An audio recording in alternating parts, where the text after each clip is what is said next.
Well, today we're talking about the difference between, because it's something I've been reflecting on a lot recently, your classic like San Francisco, Manhattan feminist and your classic Tradwife is really not that far.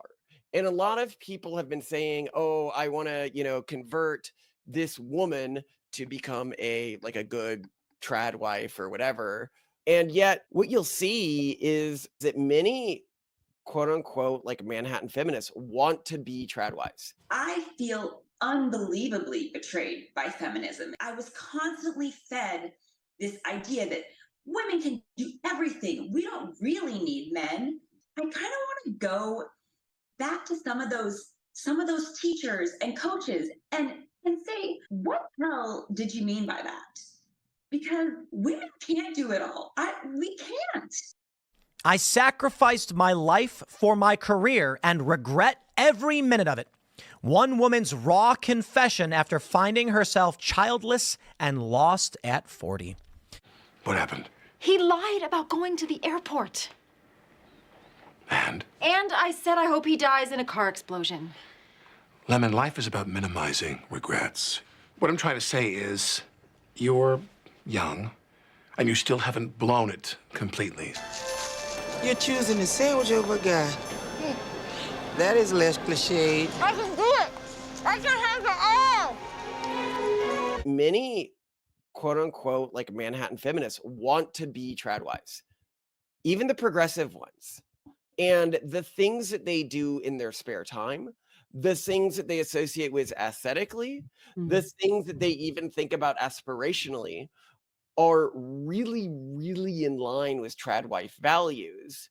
And that getting them onto a Tradwife tract is about reframing those things and getting them to overcome a few key barriers that are difficult for them in terms of internalization about the world, and not about changing their actual desires.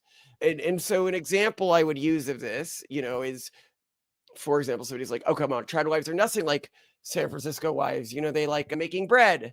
And I was like, "Have you heard about like the sourdough fad in San Francisco? Like all of the women, Simone, for example, you were like a hardcore SF feminist, right? Would you say you I wanted to don't know keep if I your ever name? identified as a feminist, but yeah, I mean, like I grew up in You the Bay wanted to Area, keep so your last name after yeah, marriage. I was hyper progressive, so whatever that means. Okay, but you made your own bread in your spare time. I You did. you would make pastries for events. What was it, like cupcakes and stuff like that? I did. Yeah. Okay. You had friends at least who crocheted and created other sorts Oh of yeah, like and all my friends and like many of my friends also, I enjoyed wearing vintage 1950s dresses with petticoats, as did yes, my friends. Yeah. you wore historic cosplay, which is what would you call Tradwife outfits or what you're wearing now? I mean, yeah. It that is interesting. I mean, there was this period where I dressed very professionally, and that was shortly after I met you, and that was because we were both trying to build our careers, and that was the right thing to do. But when you met me, I dressed more like a Tradwife. Sometimes I also Yeah, but dressed like a you people would have thought it was quirky. It was like bows in your hair and like sundresses and like it was at San Francisco, but when I recontextualized, I was like, yeah, but it was also very Tradwife. Mhm. When I say bows, I mean large bows, like foot-long bows in her hair. hyper feminine, yeah. And yeah, now I'm back to dressing like I dressed before I met you in terms of like cottagecore costumes every day. So Even that's e interesting. even things like chickens. Okay, so do you remember the thing at that party where, like, the women were talking about this new fad where, like, you would have to kill your own chicken before eating it to learn what it was like to have to kill an animal that you had eaten? And so they would, like, buy and raise chickens and, like, obviously some, like, very high status eggs, but you could even eat the chickens? Like, oh my god, and you had to kill them and be okay with that? Or Yeah. even the hunting was a weird thing. It was like, well, if I'm gonna eat meat, I need to be conscientious about killing it. So like I go out and I go on hunting trips every other week or something. It's like, what? And I think that there is this, I don't want to say like on both sides, there's a dehumanization of the other to the extent that they can't see how close they are to How each similar other. they are. You know, it reminds me, even when it comes to things like sort of mental health and peace of mind, that one episode in which Ron Swanson has been roped into a meditation class. Yes. And everyone else is like sitting there like struggling to, you know, concentrate. And he's like, I don't know what they were. All told, we were in there about 6 hours. And no, I was not meditating. I just stood there quietly breathing. My mind was blank. I don't know what the hell these other crackpots are doing. Yeah, Okay, it's some people it's hear that it weird through horseshoe. Yeah. But I wonder, I mean, so I have a few big takeaways from this. One is I think in a large part the things women want are biologically ingrained in them. I do not think that they are acculturated to go back to crocheting, you know, whether it's anime baubles or, you know, baby blankets.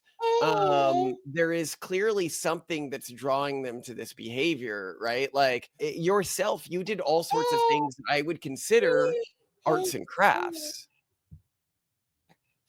Yeah. Like there's very little else I could call it. Like if you did it with my kids, I'd be like, oh, that's so sweet. Look, she's making little like pasting various different color like Yeah, or like carved pumpkins or holiday wreaths or all sorts of things that like, yeah, Tradwife But- moms would do with their kids, but I would just do it with my friends instead. guys don't do this stuff alone, by the way. Like guys do not like get together with a group of guys and like carve pumpkins in like SF. Like there might be like some gay groups that do or something, but that's like not like a guy instinct, right?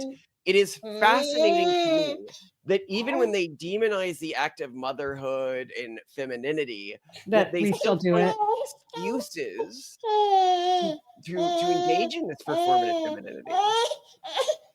Yeah. And so the first thing is there appears to be some sort of a biological instinct here. What do you think is driving it with like the chickens and stuff? Because I do remember like chickens being high status. They were high status to you even when you were like a feminist. Yeah, I grew up always wanting to have chickens, especially chickens that lay blue eggs. I think maybe a lot of this has to do with that sort of very lesbian cottagecore concept. Oh, and let's talk about cottagecore. The cottagecore became like a feminist thing. What is more trad than cottagecore? But like also, I don't know, because like I've come across so many YouTubers who are like, what is more queer than cottagecore? You know, like that it is not necessarily considered to be a Tradwife thing. And I think there's weirdly this like kind of, again, like a full circle thing that's going on when it comes to like sort of that bucolic farm life cottagecore thing. A lot of people are looking to like, you know, sort of historical women doing stuff in the countryside. And they were often doing that alone or just in the company of other women. And there is something like they weren't doing it in the company of men and they weren't doing it necessarily with their heavy involvement. They were like, men were off, I don't know, like John Adams was like putting America together and like they were off fighting wars or doing business or, you know, whatever it is that they were doing. And so I think that there became this sort of feminist fantasy around self-sufficiency on a farm, sort of running your own household, having your independent, self-sufficient life and feeling really empowered by that. And it could be seen as a very, very married thing, you know, when you look at it through the Little House on the Prairie lens. Yeah. Or you could think of it as a very sort of like empowered female on her own lens, if you think about just like Abigail Adams in the absence of John Adams. Yeah, that makes sense. By the way, for people who are wondering why the baby's crying so much right now, she probably is sick, whatever we had last week. If you heard us dying on the podcast, or who knows when this episode goes live, but she just needs hugs.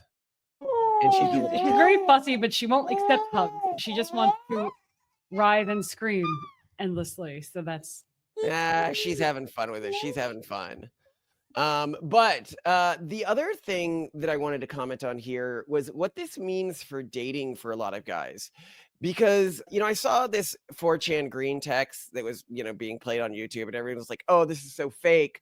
And it was of a guy and it was fake, obviously, but like they thought that the concept was fake, that a guy met a feminist and that she secretly wanted to be a tradwife, and that then, you know, she ended up they lived together and they ended up happily ever after, right? And I was like, but that is what happened to me. Like, I met a woman who was a feminist, and just through conversations, it was mostly about realizing that the other side wasn't an evil bugaboo and that she could make choices. The biggest thing that you've always described is realizing that you were allowed to choose those lifestyles. These women love the idea of the cottagecore environment on their Pinterest, but to actually live in it, that's impossible. And it's like, well, look, here are the costs of living in these areas. Here are the costs of living here. Like, it's not impossible. You actually are spending more here when you contrast the average salary versus the average salary. And now that you can earn online, like, why are you doing this to yourself? It's talking them through their goals, both aesthetic and personal, and helping them realize those goals are possible. To be more specific here, my early conversations with Simone were not feminism bad. It was, what do you want to achieve with your life? What do you think has purpose and value in life? And how do you plan to achieve those things?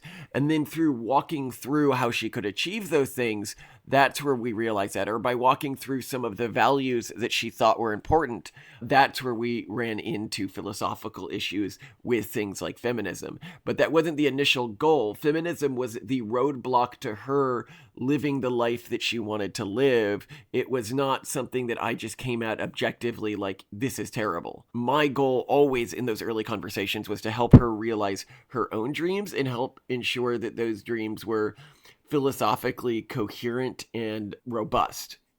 And not being afraid. I mean, I think that there's different categories of feminist, right? Like, there's the I genuinely hate men category of feminist. Okay.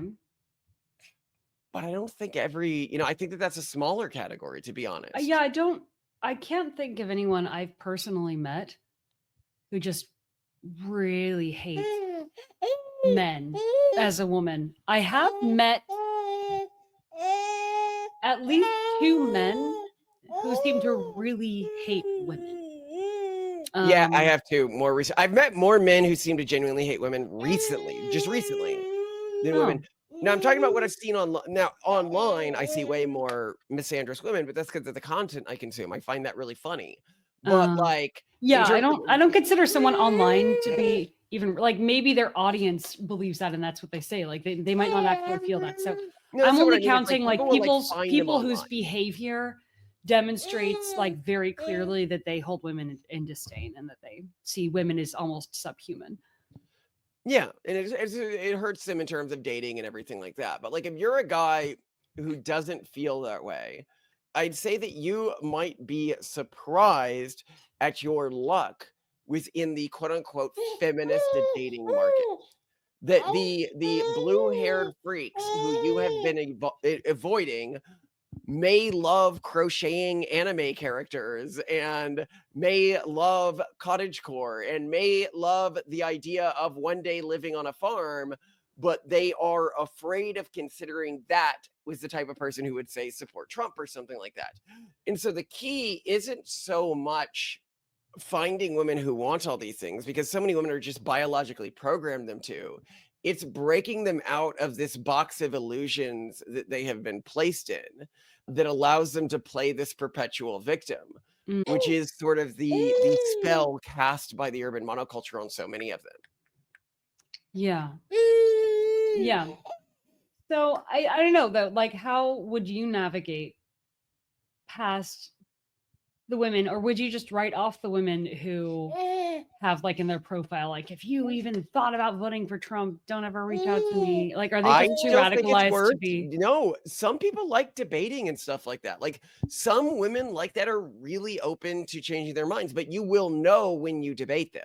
What I would say is you can tell pretty quickly which type of person you're dealing with in a debate. Yeah. Are they just like, all Trump voters are racist? And then you're like, well, okay, but like 45% of Latinos voted for Trump. They're internalized. It's like, no, but like, can you think about their perspective? Why might they have felt this way? Like, why might even Latino women move to vote more for Trump? Like, can we talk about, outside of this racism, why some people feel this. If you can break them out of this. Now, what I will say is super dangerous is marrying one of these women as a progressive man. I would say almost never do that. Because so it's consider marrying a left-leaning woman. Okay, let me see if I'm following your reasoning here. Marrying a left-leaning woman as a right-leaning man is reasonable because she's probably going to see the reason behind all of your logic with time kind of come around, and she'll realize like the toxicity of a lot of her views with time. If you're a not left-leaning with man, time. You don't marry her until she's realized. I guess I'm saying, Okay. like, don't like hope she realizes after you marry. Make sure that happens first. Continue. and then if you're a left-leaning man, you're just going to make it worse. She's just going to end up hating you and everything in her life and spiral into depression. And so don't, because it's almost like left-leaning women could be seen as like someone with like a precancerous condition. And if you're right-leaning, you kind of have the cure. But if you're left-leaning, you're like an active carcinogen and you're like making it worse. You're like a ton of alcohol and sugar and stress on a body that like has potential to develop cancer versus like. No, I wouldn't say that exactly. I think that the left-leaning guy would think like, well, I've subdued the crazy parts. But the problem is you haven't popped the bubble. The bubble is the alternate worldview where if you are a racist in America, you are a disgusting racist fascist, which you are. If you are in current America, it might not have been the case before, but if you are a leftist today to any extent, you are a racist. You are supporting a party that supports the systemic separation of human beings based on their ethnic group, the systemic affordance of human dignity to different people based on their ethnic group or sexual preferences.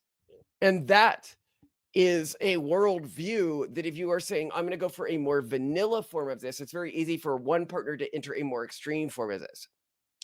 The thing about breaking a woman out of this as a guy, where I would actually say, if you are a conservative guy and there is one of two women you're marrying, one has spent her entire life politically uninvolved.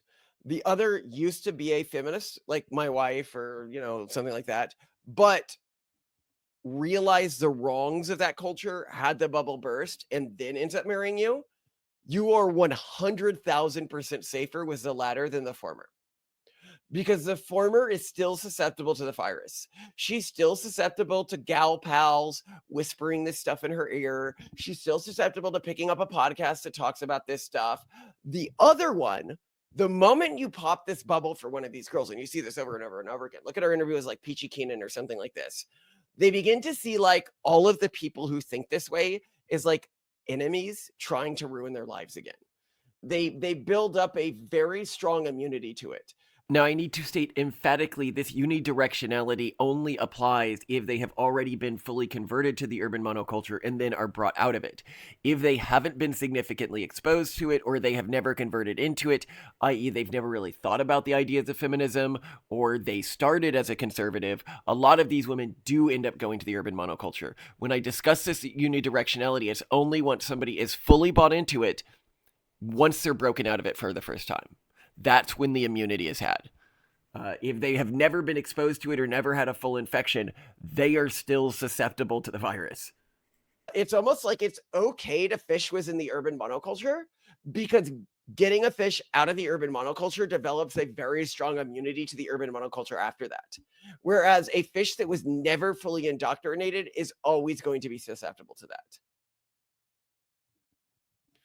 Would you say that have you ever seen somebody who came out of the urban monoculture go back into it? No, honestly, yeah, it seems to be unidirectional going from far left to the right. And I even see this with like historical, just like social association, like the family members that I had who started out in the Hare Krishna and then ended up as like conservative Christians. I've never seen someone go the other way. Like, and I'm sure there are plenty of examples of people who were like, well, we heard Christians where like the grandfather was systemically indoctrinated and his family didn't let him listen to any other news source for like years. But other than that, it seems very difficult to get somebody who's broken out of it. But what is actually interesting to me is I think if somebody starts far right, even if they start far right as a wife, they are susceptible to this. You are actually, I would say, maybe twice as safe with somebody who started urban monoculture and you broke them out of it than you are somebody who starts far right. And I can think of an example of this, like within my family, a wife, like after the divorce, where she like adopted all this feminist rhetoric and everything. Remember, she was talking to you, Simone, about like, don't you think you have it harder as a woman? And you were like, what are you talking about? Do you know who I'm talking about? Oh, with the house? Yeah, the house. I imagine that she held those views during her tenure in conservative culture as well, based on her personality. So I'm not sure. Well, I would say that someone who grows up very, very sheltered, though. I mean, the one case in which you very consistently see people who are conservative move to hyper progressive culture is if they grew up in a sheltered bubble that is conservative, and then they discover that there were a certain number of lies that had been told to them, or that there are other ways of living life that they hadn't yet really seen systematically in good faith torn down or questioned. Yeah. Like only just like, this is bad, never do it. If you do this, you'll go to hell. Or everyone who does this is like a drug addict and terrible. And it turns out that's not true. And then they go hard into progressive culture. So yeah, I guess that's fair. Like there's probably a thought among many of the single young men who watch this podcast who are thinking, well, I'll just find a nice girl from a super sheltered religious conservative community. Big mistake. Yeah, and that would be a very, very bad idea, because then as soon as they get exposed to the wider world, they'll make a lot of assumptions about it being better, because that's all the promises that are made by progressive culture are, we're better, we follow the science, we are correct, we are the enlightened ones, we are the forward-thinking ones. No one's advertising the fact that it's, actively backwards and racist and anti-science and anti-evidence and all these things, because that's not how that works. So yeah, I could see that being uniquely dangerous, and that's a very interesting sell. I didn't know that that's what you're going to make as an argument in or this. you get to make the exact opposite argument. You get to go to the person who's been indoctrinated and hidden within this progressive culture, who's in Manhattan or in SF. Yeah, you get to be like, guess what? You've been lied to, and that's a very fun sell. Go to that farm you've dreamed of your entire life, where you can, yes, work your online job and spend your days crocheting and spend your days, caring for chickens and, on the cottagecore property, and we can have a big garden and work it together sometimes. And, that is, they're like, wait, I can have it all. It's like, yeah, we won't earn as much. You won't get the new computer everywhere year. You won't get the new gadgets. You won't get all the jewelry you want. What's the point of jewelry if I'm not showing off to the city friends? But yeah, I think you're right, which I think is something that just isn't talked about that much, or isn't talked about being possible that much. Or when it is talked about being possible, people think it in a fetishized context, where people are like, well, Malcolm, you built Simone. And like, that's true a lot, but it was because you weren't given a good framework to build yourself. And I guess my question to you is like, what advice would you give there? Like, how does somebody approach somebody with like an alternative? Like I approached you. Well, the most powerful thing you did was ask me what I really wanted and then help me get there from a first principles approach. And I think that's the thing is when you ask most progressive women what they want, they're not taking the most efficient or effective or likely to succeed pathway to get there. And you can provide them with information on other ways they can achieve their desired end. That's a good point. Is start with, if you're like, how do you do this? Start with, what do you want from life? What do you want in terms of kids? What do you want in terms of family? And what you're going to get from these women as well is, of course, I want a husband, but I'll never find a guy who meets those metrics. Of course, I want kids, but I never find somebody who meets those metrics. And many of them feel this way. Not all of them, but enough of them where you still are offering something of arbitrage within these markets because so few other guys within these markets who are actively dating are interested in providing that for these women. You know, they want easy sex often. And if you want something else, you're providing something that no one else on the market is offering. Oh, that little one is such a bad fever. Here's a question I ask you around kids. So they might be like, well, not all women want kids. You didn't want kids, okay? When I talked about kids and you're like, well, I mean, if I don't have to leave my job, if I don't have to leave my aspirations to have kids, then sure, I'll have kids. Because that's what I asked her. I wasn't even like a trad path I went down. She's like, I'll have kids if I don't have to leave my aspirations to have kids. Yeah. And I was like, okay, does that mean you'll support me? And I was like, yeah, sure. Then if that's my backup, that works. Obviously not ideal for you either, but like we sort of like negotiated this. And I think that like being forced to think through this, as soon as you started thinking about kids, you were apprehensive about them until you had your first, right? Oh yeah. Yeah. Before Octavian was born, I approached you and said, I can't guarantee you that I'll love our son. Like, I don't know Yeah, you what we're did. gonna do about this. And lo and behold, hormones work. And I love him so much, as I love all of our children so much. But I don't think you can really communicate that to When you someone can't who hasn't promise it experienced either. it. Sometimes hormones mess up. Sometimes Yeah. men are No, born. sometimes women have such terrible postpartum depression that they're like, send it back. I don't want the baby. Like this, you know, I'm not doing this. And that's devastating. But again, it comes back to having very open and honest conversations with any partner that you're about to embark on a life with, whether you're male or female, and whether they're male or female, is what do you actually want with your life? And what is your current plan to achieve that? And what are more creative ways that could be achieved? Mhm. And the most interesting things you did, again, with when it came to the discussion of kids, was like, okay, you say you don't want kids, but why? And it was because I didn't want to give up my career. There was really no other concern with that. So I think thinking about things from a first principle standpoint, you know, why do you have to live here? Why do you want to have this job? Why do you never want to get married? Why do you never want to have kids? And exploring that is important. And I would refer people to our other episode about the various reasons why, especially young, educated, affluent women don't want to have kids. We've discussed that at length in terms of having that kind of argument or conversation with a young woman.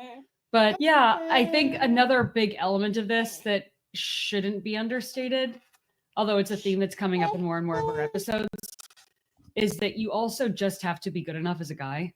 Which is hard given that women have, you know, really rigged the game against you by saying, well, you know, women have to earn the same or more as men, but Yeah. men need to be better. And it's like, well, what do you mean men need to earn more than me? And it's like, well, you fucking destroyed that, you idiot. Like, of course they can't earn more than you when you've created a society. Well, where you have it's to earn the annoying same. too. Like men both have to earn more than women and have the same or greater education, which so it's like, oh, but you know, he owns and runs an HVAC business. No, I would never, you know, like he's Go become a successful destiny foreigner. orbiter. Go back to that episode. Go become a destiny orbiter. He'll squeeze you on the side. Don't worry about it. You can feel good about yourself. Yeah, I mean, our culture does need a reset with education. It needs a reset with acknowledging where value is and also being willing to acknowledge and accept various forms of value or status. But like, you don't have to, like, you may have a master's and all these other things, and you need to acknowledge that, like, a guy with a very successful like roofing business with just a high school degree, but who makes like $300,000 a year, which is a hell of a lot more than you in your like marketing position, is higher status than you, at least, you know, on many dimensions, and you should acknowledge that and take him No, serious. on every meaningful dimension. And I actually think maybe what we can do as a society here is we need to begin to treat high education guys as a feat, as being kind of gay. It's kind of to have a fancy degree. Actually, I think that's going to happen. It's going to start happening naturally as knowledge workers cease to exist. Oh my gosh, it's so uncomfortable. as knowledge workers cease to exist as a profession, I think that we're going to see a return to prestige in what used to be seen as lower class roles. Kind of like the South Park episode predicted, maybe, you know, where like suddenly like all these people who were seen as low class have all the power. So, gentlemen, what seems to be the problem? Well, I got a lot of jobs there, buddy. This one paid the most today. I pulled together and offered him $20,000. Years. 8 years I spent wasting time at stupid college when I could have been learning how to do stuff. My baby monitor won't turn on. My water pressure. Mr. Well, being busy with my various assets. You see, I've been trying to acquire some social media platforms. Hey, did you just outbid me to acquire Instagram? I bet I can get to space before you do. Handyman service, how can I help you? Note here that I do not believe that this shift is going to be primarily instigated by just an economic shift, although I do think there will be an economic shift for some types of jobs like manual labor. Why manual labor would increase in value. It's one of the few things that can't be easily automated. And it's an area where with fewer and fewer young people in the economy and fewer young people wanting to participate in the economy. And let's be honest, the sissification of most men being unable to do manual labor is going to be crunched much harder than other professions. But also what we're going to see is individuals and cultures that are able to value men for male-oriented tasks, especially when men have been frozen out of the education system and of higher order jobs within bureaucratic systems, that those cultures are just going to simply out-replicate other cultures and be healthier than other cultures, which will lead them to becoming larger and larger over time. So, yeah, I mean, I think society is about to have a major power reshuffle, which would be a really interesting episode in terms of like how power and status hierarchies are going to transform themselves. But yeah, I completely agree. Well, any final thoughts, Simone, my wife, who I brainwashed out of feminism. You are a regular free-thinking feminist woman, and I brainwashed you into a Tradwife with years of dedicated effort. Do you still have free thought? Is this still all your opinion? Is this a hell that you live in with a crying baby? it's just not the best time for us to be filming this episode with, you know, a sick baby who's not necessarily advertising like. No, but here's the thing. You still feel this way despite the sick baby. Yeah. Well, and I think, you know, one thing that I have heard from parents who like are actually living the real, like they have a lot of kids, you know, and in some cases stay-at-home moms, is they're like, the big problem with Tradwives is they do make things look too perfect, and they do make things look unrealistic, and they are setting people up for failure. So I guess it's important that people see the crying babies and the fussing sometimes, because that is absolutely a part of life. Just like, I would argue, these nights of existential ennui and meaninglessness and anxiety as a hedonically oriented single woman are, you know, like no one films that. No one films like you kind of just sitting being like both anxious and bored at the same time. But that's a big part of, I would say, like the single unmarried life as a woman. Yeah, there you go. Love you, Simone. Love you too. What are we doing for dinner tonight? You're gonna reheat some chicken? Yeah. Do you know what type or? Just, it might be, I can't really tell the difference in the containers because I haven't labeled them. I can do that in the future. So it's either going to be, well, one, I could just do curry, or I can do the whatever fiery one. If you no, not the fiery one, the one with the gochujang. Oh, the gochujang. If that one is still around, I'd love some. I'm okay with the curry as well. You let me know. The curry would be for 2 nights because it's a decent amount. So I'm thinking you probably want to do the gochujang chicken because I am also thawing out raw chicken. The problem is I'm going to be doing the gochujang chicken is so good. By the way, you guys don't know, like she's gotten fire. My wife, by the way, she looked up like recipes and stuff about how to make like Asian food because I love Asian food. And now I don't even know why to ever leave the house. Like she's sweet to the kids. She's sweet to me. I live in heaven because I captured and brainwashed like a little Pikachu, like a feminist woman in San Francisco. Oh my God. Love you. I love you too. Your life is a horror beyond comprehension. Oh, only when the kids give us the flu, right? Yeah. Then you see how she stops crying as soon as she like somehow intuitively knows that the podcast is over? Of course, she wants our fans to hate babies. Yeah. Anyway, I love you. Love you too.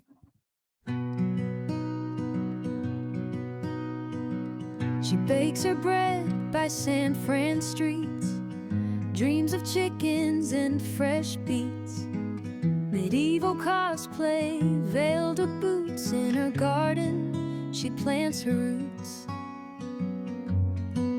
A cottagecore queen in her urban space, crocheting in lace with style and grace. But mention Tradwives, she'll roll her eyes, yet secretly she'll fantasize. In her dreams, there's a farm wife with her night in the countryside, but she'll tell you that's not what she needs, while knitting yarn and planting seeds.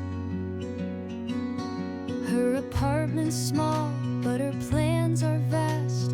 In vintage dresses, she's typecast. She claims a man won't fix her life, while knitting yarn and planting seeds. Her dough starter, a jar of dreams. Her life's less together than it seems.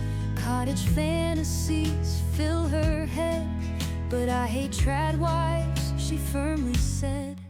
In her dreams, there's a farm wife with her night in the countryside, but she'll tell you that's not what she needs, while knitting yarn and planting seeds.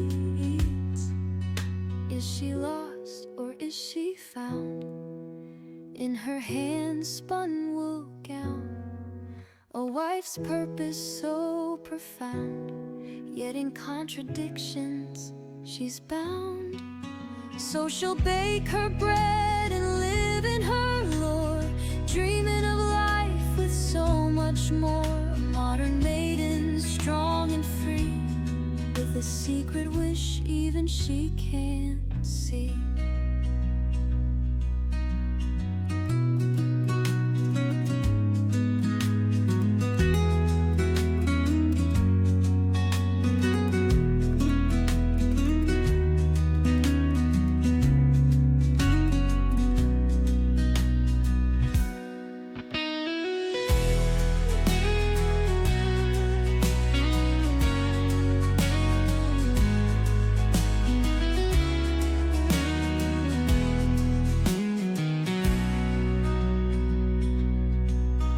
Is she lost or is she found? In her hand-spun wool gown, a wife's purpose so profound, yet in contradictions she's bound. So she'll bake her bread and live in her lore, dreaming of life with so much more. A modern maiden, strong and free, with a secret wish even she can't see.